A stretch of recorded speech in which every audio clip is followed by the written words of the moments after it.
Des articulations, n'est-ce pas? Et comme vous venez de parler des os, quand est-ce possible? Je comprends qu'on peut quand même les donner aux gens, n'est-ce pas? Bien sûr, mais après quelle période après l'opération? C'est une question. Et la deuxième question, en quoi nos correcteurs diffèrent-ils des orthopédiques? Et maintenant, tous les orthopédistes gagnent de l'argent en fabriquant leurs semelles directement sous le pied. Et leur prix est encore plus élevé que celui de nos semelles, en fait. Voilà la différence. Et comment dire aux gens de ne pas gaspiller leur argent inutilement? Voilà. Regardez, si une semelle orthopédique est faite sur mesure avec des appareils de haute précision, oui, qui testent précisément le pied et fabriquent ces semelles, eh bien, c'est bien. Mais ces semelles n'ont pas la fonction d'ionisation et de magnétothérapie, premièrement. Deuxièmement, dans cette semelle, il y a justement l'absence de cette semelle dans la zone des orteils et du coussinet, n'est-ce pas? Ces semelles ne chargent pas cette partie, alors qu'il faut la charger. Elles soutiennent le pied dans son ensemble. Et si la semelle est orthopédique, faite sur mesure, alors c'est un projet individuel sur un équipement de haute précision où le pied est placé avec un balayage multiniveau du pied. En principe, ces semelles sont bonnes.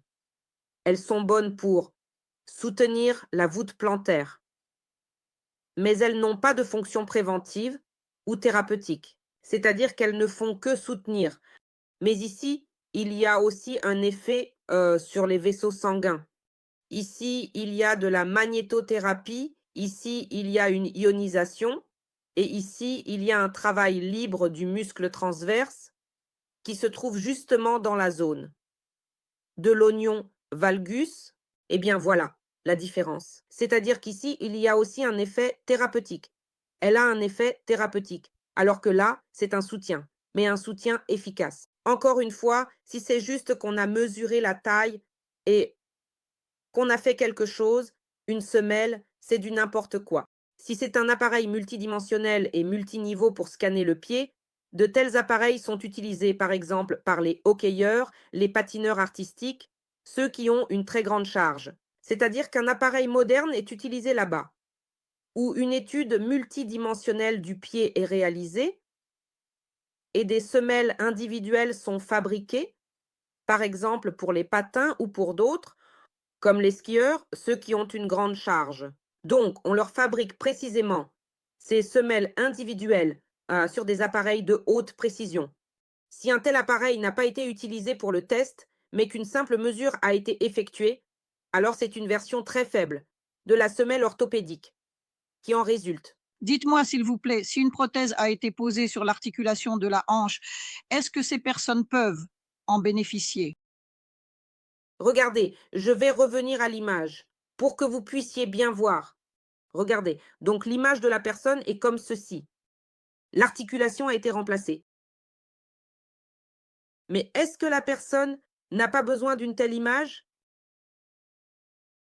D'accord, ici, c'est déjà du métal ou ici, c'est du métal. Mais pour que ce métal dure plus longtemps et pour que nos muscles et ligaments fonctionnent correctement, pour éviter que, ou si l'articulation du genou a été remplacée. Et pourquoi a-t-elle été remplacée? Parce qu'il y avait déjà un problème ici. Ici, c'est remplacé et ici, eh bien, l'articulation tient encore un peu. Eh bien, corrigeons cette articulation. Celle qui a été remplacée, elle se remettra aussi en place. Nous allons changer la position de ces articulations et notre pièce métallique sera, oui, plus droite. Elle ne sera plus, voilà, oui, cette petite articulation métallique dans cette position. Nous préserverons avec vous toutes les autres articulations qui sont sur les jambes. Hein? Olga Natalievna, puis-je poser une autre question? Bien sûr. Pourriez-vous m'indiquer, s'il vous plaît? Eh bien, il est clair que vous avez mentionné l'articulation de la hanche. Peut-il vraiment y avoir des contre-indications? J'ai simplement une femme âgée, elle a eu un remplacement de l'articulation du genou. Eh bien, elle a commis initialement une certaine erreur. Elle a porté ses semelles pendant 2 heures, puis 3 heures la première fois. Elle a, comme un engourdissement dans les membres, elle a eu une situation similaire avec son mari. Là, Bien sûr, ce n'était pas nos semelles, mais d'autres. Il a eu des complications là-bas. Y a-t-il tout de même des contre-indications pour nos semelles dans le cas où une personne a un remplacement d'articulation? Merci pour votre... Oui, oui, oui. Regardez. S'il y a un remplacement d'articulation, s'il y a des thromboses, des varices, c'est-à-dire que nous utilisons le système des 3 P. Donc, qu'est-ce que les 3 P? Progressivement, constamment, correctement. C'est-à-dire que s'il y a de sérieux problèmes aux jambes, alors nous commençons progressivement. À la maison, on les met, on marche une demi-heure, pendant quelques jours. Ensuite, on les met à la maison parce que si on sort, on ne sait pas quand on reviendra. Mais si on va juste au magasin pour du pain, ça va. C'est comme ça. C'est-à-dire que nous commençons par une utilisation à domicile et par petites étapes. Donc, s'il y a de sérieux problèmes aux jambes, pour éviter une aggravation, et que votre personne qui a peut-être eu des complications là-bas, souvent cela arrive. Elles se manifestent sous forme d'aggravation dans les jambes. Pour les éviter, nous commençons simplement à les porter progressivement. Par exemple, moi, je sais que je n'ai ni varices, ni thrombophlébite, ni thrombose. C'est-à-dire que dans mon système vasculaire, je n'ai rien. Mais je comprends que mes articulations commencent déjà à se manifester doucement.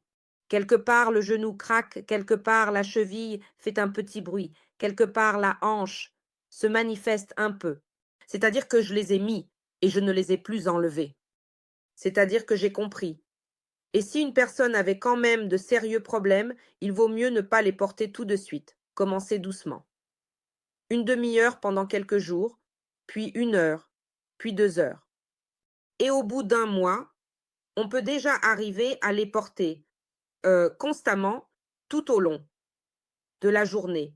C'est-à-dire qu'il arrive parfois que, oui, notre petite articulation, oui, elle est dans cet état. Les muscles et les ligaments l'ont changé. Nous, ils n'ont pas mis l'articulation de travers, ils l'ont mise droite. C'est-à-dire qu'ils ont mis l'articulation bien droite, de cette manière. Mais les muscles et les ligaments, en un instant, ils ne deviennent pas droits. Et les muscles et les ligaments, comme ça, ils vont quand même se réajuster progressivement à une autre position par rapport à cette articulation du genou. Et les muscles et les ligaments seront ici, sous tension, parce que l'articulation va tirer, oui, vers la bonne position. C'est-à-dire, pourquoi les muscles font-ils mal? Pourquoi les ligaments font-ils mal?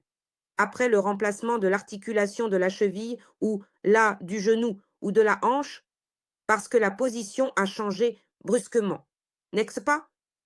Elle est passée de cela à cela, et donc les muscles, les ligaments, vont s'adapter. Et quand nous mettons des semelles, et que nos muscles et ligaments sont encore comme ça, mais que nous alignons déjà la position du pied, qui était affaissée, et que nous la mettons déjà dans la bonne position, alors toutes ces autres parties vont sans aucun doute réagir. Et s'il y a eu un remplacement d'une articulation et la personne est sortie de l'hôpital, elle doit déjà commencer à porter progressivement ses semelles. Eh bien, ou comment? Oui, par exemple, une personne avec des béquilles suit une réhabilitation. Quand on dit que les béquilles peuvent être laissées de côté, oui, c'est le moment idéal pour passer à la semelle. Mais eux, pour une courte durée. Et on commence par une demi-heure. Oui? Excusez-moi, faites l'image, s'il vous plaît. Que faire? Il n'y a pas d'image. Nous en avons une. C'est probablement sur votre téléphone. Vérifiez. D'accord. Oui, Olga Anatolievna, puis-je poser une question? Puis-je poser une question? Oui. oui, oui, oui, je vous écoute. Olga Anatolievna, dites-moi, s'il vous plaît, à partir de quel âge un enfant, si la taille des demi-semelles convient, peut-il les utiliser ou quand? Lorsque la taille du pied atteint bien sûr la taille 35, 35-36, c'est notre plus petite taille. Alors bien sûr, il faut déjà faire de la prévention. Oui. C'est-à-dire déjà quand la taille du pied a atteint un certain niveau. Mais, en général, c'est idéal. Après l'âge de 12 ans, n'est-ce pas? Donc, nous envisageons déjà ces options. Après 12 ans, jusqu'à l'âge de 12 ans, le corps de l'enfant est considéré comme enfantin. Ah, et à partir de 12 ans, toutes les méthodes de traitement sont déjà considérées comme pour les adultes, n'est-ce pas? C'est-à-dire qu'ils sont déjà considérés comme adultes. Donc, après l'âge de 12 ans, si la taille du pied atteint la taille 35-36, oui, s'il vous plaît, des semelles. Parce que dans nos chaussures actuelles, nous n'avons même pas ces supports orthopédiques dans beaucoup de baskets ou de certaines. Sandales, bottes, voilà. Et s'il y en a, c'est bien sûr des chaussures très chères qui viennent avec un tel soutien orthopédique. Voilà. Donc, pour préserver le pied et éviter le développement de la voûte plantaire, bien sûr, les semelles sont d'une grande aide. Olga Anatolievna, puis-je vous poser une question? Je voulais demander, le pied de l'enfant est encore petit. Alors, encore une fois, Semelle. Euh, Concernant les dents, comment nos semelles influencent-elles notre mâchoire et bien l'alignement des dents? Eh bien, on met des appareils. Par exemple, pour aligner les dents et tout ça. Pourquoi se détériore-t-elle? Parce que la posture est incorrecte, n'est-ce pas, à cause de tout cela? Comment nos semelles sont-elles directement liées à cela? écoute, en partie la posture, si. La déformation des dents est déjà présente, si la déformation est déjà là, si la déformation des dents est déjà présente, il faut alors mettre des appareils orthodontiques, c'est-à-dire qu'ils ne remettront pas nos dents en place. Voilà. Si. Cela peut être une bonne prévention, mais si les dents ont déjà bougé, elles ne reviendront pas à leur place. Hein? Donc, dans ce cas, nous aidons avec des appareils orthodontiques. D'accord. Puis-je poser une question? Olga Anatolievna, parlez. L'enfant a déjà des problèmes. Une courbure de la colonne vertébrale se développe, mais il a encore un petit pied. Et comment faire avec la semelle? Peut-il simplement rester debout ou les porter sous les chaussettes pour que cela fonctionne d'une certaine manière? Regardez. Si vous pouvez précisément ajuster sa voûte plantaire pour que ces petites semelles, oui, soient portées sous la voûte plantaire, alors c'est possible. Eh bien, alors il y aura un vide à l'arrière et la semelle dépassera du pied si le pied est petit. Donc, il faut bien ajuster la voûte plantaire et la semelle dépassera à l'arrière. Voilà. Eh bien, il vaut mieux, tant que le pied est encore petit, que la gymnastique soit plus efficace. La gymnastique est le massage du pied avec des balles à picot ou quelque chose de similaire. Après tout, c'est un petit pied. C'est bien, nous avons mis les chaussures et nous marchons. Eh bien, à la maison, allez-vous attacher quelque chose à ses pieds? Elle flottera, toujours d'avant, en arrière. Même si vous essayez à la maison, allez-vous attacher ses semelles avec du ruban adhésif? Eh bien, pour un petit pied, non, cela ne conviendra pas. Donc là, une gymnastique spécialisée pour renforcer précisément le muscle longitudinal, oui, le muscle longitudinal. C'est-à-dire, chercher sur Internet ou parler à un orthopédiste. Il existe donc un ensemble d'exercices pour renforcer précisément le muscle de la voûte plantaire. Oui. Merci. Nous vous remercions. En fait, c'est vraiment encore un outil si formidable. J'ai séparé, comme on dit, votre intervention à part et j'ai déjà mis l'enregistrement en ligne. Et voici les questions. Parce que, eh bien, je ne veux pas. Oui, tout à fait. Voilà. Et je pense qu'il est déjà minuit 12, 11 minutes après minuit. Vous avez vraiment parfaitement respecté le temps imparti. On vous a donné 1 heure et vous avez utilisé toute l'heure pour raconter. Nous vous demandons de faire une émission aussi intéressante sur l'activateur de cellules lundi prochain. Eh bien, d'accord. Oui, je vais voir comment ça se passe avec le temps. Je ne suis pas toujours disponible. Je vais vérifier et ensuite je vous informerai, d'accord? Je vous informerai. Oh, à ce sujet, demain ou après-demain. Bien? Si c'est possible ou non. Merci, les gars. Étudiez tout simplement attentivement. J'ai juste regardé à quel point chaque petit aimant a été analysé, car chacun de vous peut faire la même chose.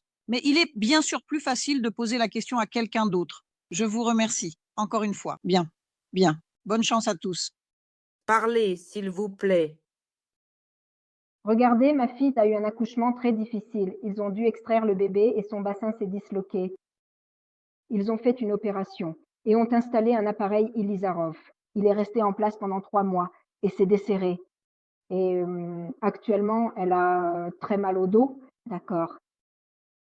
Alors, les organisateurs, à mes numéros de téléphone. Voilà. Donc, pour des questions plus complexes, ne distrayons pas tout le monde. Maintenant, prenez mon numéro, appelez-moi, je suis toujours disponible. Je vous indiquerai comment agir correctement et nous examinerons plus en détail votre situation spécifique. D'accord? Mon numéro est disponible. Si quelqu'un a besoin du numéro, n'hésitez pas à demander. Oui, Allah, s'il vous plaît, donnez mon numéro à ceux qui en ont besoin. Et nous parlerons individuellement, d'accord? D'accord. Et j'attends votre appel concernant votre fille individuellement, d'accord? Olga Anatolievna? Oui. Oui. Parlez-nous de votre propre résultat. Vous l'avez promis. Je vais maintenant, Concernant le valgus. les filles, je vais maintenant envoyer les photos ici, dans le groupe. Vous verrez. Et maintenant, vraiment, vos yeux seront comme ça. C'est mon résultat personnel instantané.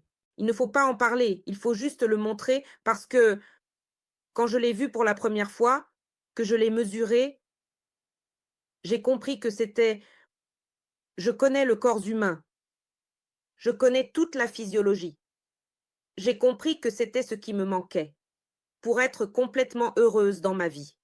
Et donc, il ne faut pas l'écouter, il faut le regarder. Je vais maintenant envoyer des photos. Ce n'est pas après avoir porté ça pendant 1 mois. C'est-à-dire que je photographie mon pied sans semelle. Je mets immédiatement la semelle et je photographie à nouveau avec la semelle. C'est donc une projection de côté, c'est une projection de dessus. Pour que vous compreniez, mon pied est simplement posé. Oui, parce que je viens tout juste de commencer à porter ces semelles. Cela ne fait même pas 1 mois. Eh bien, depuis combien de temps je les porte? Je ne sais pas, peut-être 2, un peu plus de 2 semaines. Et immédiatement, je mets mon pied dans la semelle et je prends une photo. Et maintenant, je vais vous envoyer ces photos. C'est réel, c'est un résultat instantané. Voici le pied sans semelle, voici le pied avec la semelle, voici la projection de dessus sans semelle et immédiatement avec la semelle. Donc maintenant, vous allez regarder et vous serez probablement juste choqué de voir à quel point la position du pied change instantanément dans ces 2 positions. Bon, je vais maintenant envoyer toutes les photos. Un grand merci à tous. Bonne chance à tous. Je vous souhaite à tous une bonne colonne vertébrale et un bon système osseux. Oui, avec cet appareil magnifique pour la santé du système musculo-squelettique. Voilà, je vous aime tous. Si vous avez des questions, prenez absolument mon numéro auprès des organisateurs et appelez-moi. Nous discuterons ensemble. Et dites-moi, s'il vous plaît, les personnes âgées peuvent-elles aussi les porter? Les personnes âgées ne peuvent pas. Les personnes âgées doivent vivre avec ces semelles parce que plus nous vieillissons, plus notre corset musculaire et nos ligaments s'affaiblissent, tout s'affaiblit. Et plus nous vieillissons, je le dis, plus nous devons porter ces semelles longtemps, activement et efficacement. Nous devons littéralement vivre avec elles.